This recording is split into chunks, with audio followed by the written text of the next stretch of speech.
Hey gang, it's Charles, Premier Guitar, Winter NAMM 2015, one of my favorite hangs of the show, here with Mark from Tone King. That's Dennis Fano, Fano Guitars, and we're going to talk about a new Tone King and a couple new Fanos, I think. Sorry about that, Dennis. That's Adam over there, sort of tearing it up, and we're going to talk about this, the Imperial Mark II first. Mark, what is new about the Imperial Mark II? Hey, Charles. Yeah, well, of course, the Imperial was, the amp that started the company, really, over 20 years ago. And it's been our most successful model. I wanted to make sure I didn't mess up the magic formula that made it so successful over the years. But I did want to make a few changes, a few updates, to bring it up to what I thought was the best I could do. So there are a couple of things that I did to it. Number one, I started off and developed an entirely new layout for it using a scheme I call hand-wired board, which I think kind of takes the best qualities of hand wiring and also the kind of flexibility and component placement that you would get from using a board. And, with those two factors together, I think it's a really superior way of laying out a circuit for an amplifier circuit.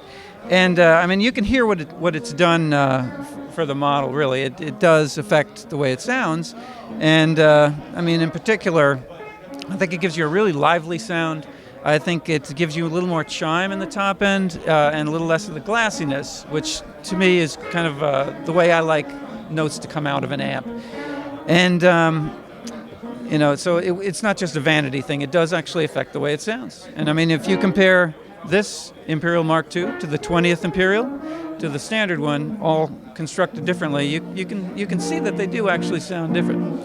So that was the first thing, just to bring it up to level with the hand-wired board.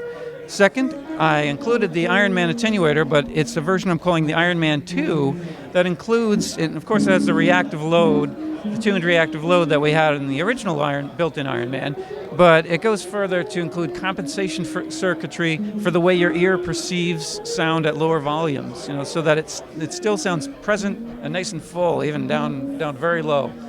And also has, without getting too technical, it has damping factor correction circuitry so that the feel doesn't become tight.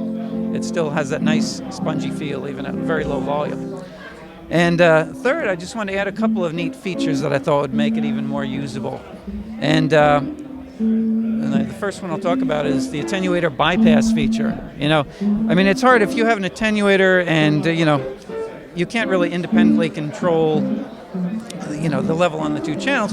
So what I've done is I've made it so that if you want, you can bypass the attenuator when the rhythm channel is selected and leave it active on the lead channel. So that way, as you toggle between rhythm and lead channels, the attenuator automatically goes from bypassed to not bypassed. So you can match your level. So here, let me just demonstrate that. I'll activate that feature. Activate. And see if we can get Adam to play a little bit of clean, and we're going to switch over to lead.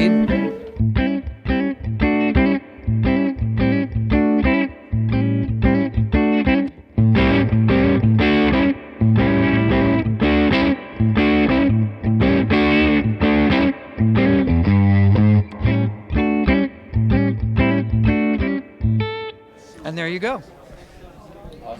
So this is out now. It's out now. And what's the cost relative to the original Imperial? It's between the standard Imperial and the 20th Imperial. It's in the mid 2000s range. And I made this going to be a permanent part of the line? Absolutely, yes. This is actually replacing the standard Imperial and the 20th. Totally replacing them. All right, cool. This is the new Imperial. It's here to stay. All right, right on. We're going to talk now to Dennis about some of the guitars that he's brought. Well, you brought one new model, basically, right, Dennis? That's right. The new model for this year for Fano guitars is the ML6. It is, ML stands for missing link. It's the missing link between... I was going to say, there's some obvious inspirations, but some mystery inspirations maybe in here. Well, yeah, they're more obvious than a mystery. This one is very much straight ahead, kind of rock and roll guitar. It's obviously got that SG influence with that nice beveled contour on the front and back of the body. We've got a set neck construction.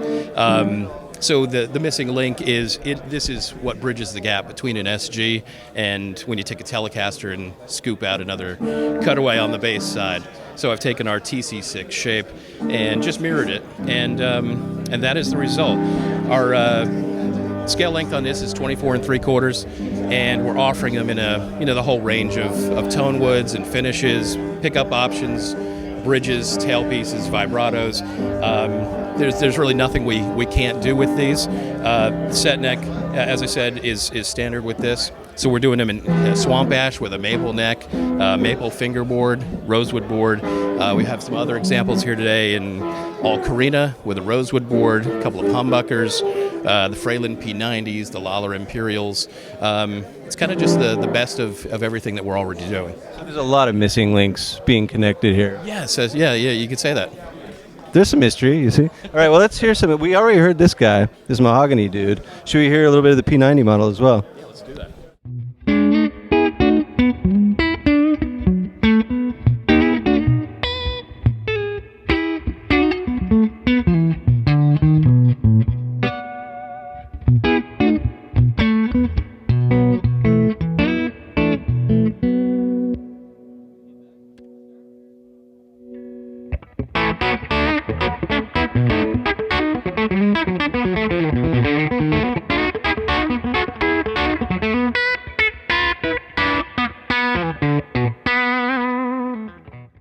I think we have like 10 different varieties, 10 or 11 varieties here at the show, and each one's kind of cooler than the next. I really do like. I mean, What's your least favorite then?